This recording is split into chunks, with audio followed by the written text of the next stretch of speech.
আপনার স্লিপ আছে? আমি শু পরে আসছি, স্লিপ না। আমি বুঝাইতে চাইতেছি অ্যাপয়েন্টমেন্ট স্লিপ।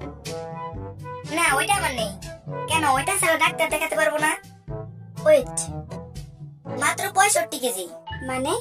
কেন, আপনি তো মাত্র জিজ্ঞেস করলেন আমার ওয়েট, তাই আমি বললাম। শুনুন, আগামীকাল সকালবেলা আপনার প্রস্রাব টেস্ট করব। এই বোতলে আপনার প্রস্রাব নিয়ে আসবেন। তো টেস্ট কি আপনি করবেন না আপনার সহকারী করবে? আরে না, আমি নিজেই টেস্ট করব।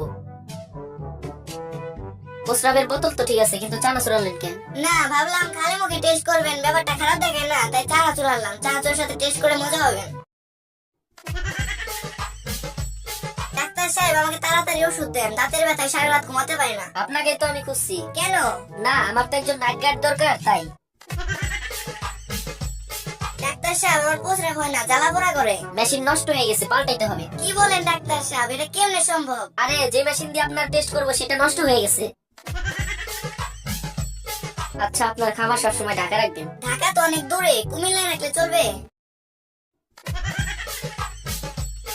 আরে, আপনার কি খবর? এখন কেমন আছেন? কোনো সমস্যা হচ্ছে না তো? না, কোনো সমস্যা হচ্ছে না, তবে হয়েছে কি, এখন দম নেওয়ার সময় আর সারা সময় বুকের ভেতর টিক টিক শব্দ করে। তাই তো বলি, আমার এত দামি ব্র্যান্ডের ঘড়ি কোথায় গেল?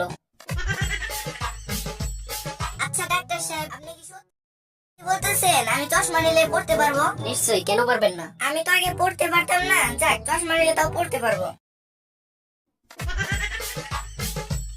ডাক্তার সাহেব, আমাকে কুকুরে কামড়েছে। আপনি কি জানেন না আমার রোগী দেখার সময় বিকাল 4টা থেকে রাত 8টা পর্যন্ত? আমি তো জানি, কিন্তু হতচ্ছাড়া কুকুরটা তো আর জানে না।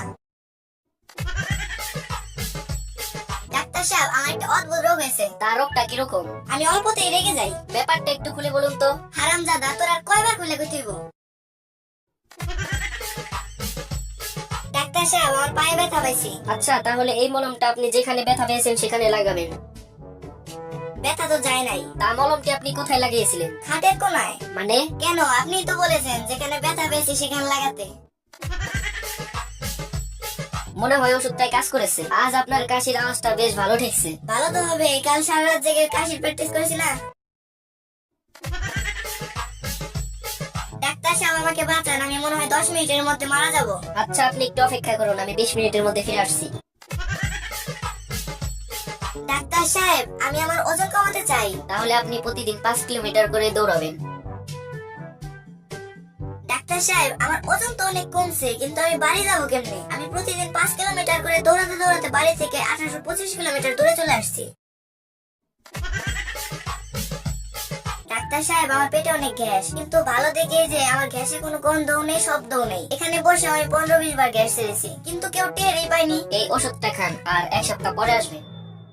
ডাক্তার সাহেব, এটা আমাকে কি ওষুধ দিলেন? আমার গ্যাসের শব্দ নেই, কিন্তু জঘন্য গন্ধ। আপনার নাক ঠিক হয়ে গেছে, এবার আপনার কানের চিকিৎসা করতে হবে। আই এম সরি, আপনার ছেলে মারা গেছে। আব্বু, আমি তো বলি নাই। চুপ বিয়াদব, তুই কি ডাক্তারের চেয়ে বেশি বুঝিস নাকি?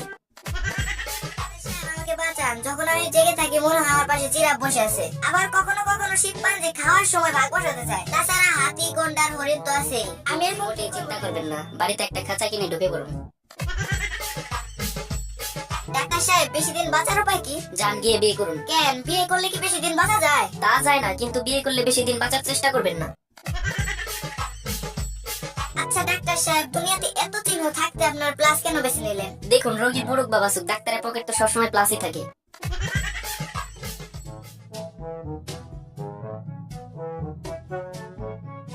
তো 3 কে 3 দিয়ে গুণ করলে কত হয়? 398। মঙ্গলবার। নয়। এটা আপনি কিভাবে বের করলেন? এটা তো খুবই সহজ, 398 থেকে মঙ্গলবার বিয়োগ করেছি।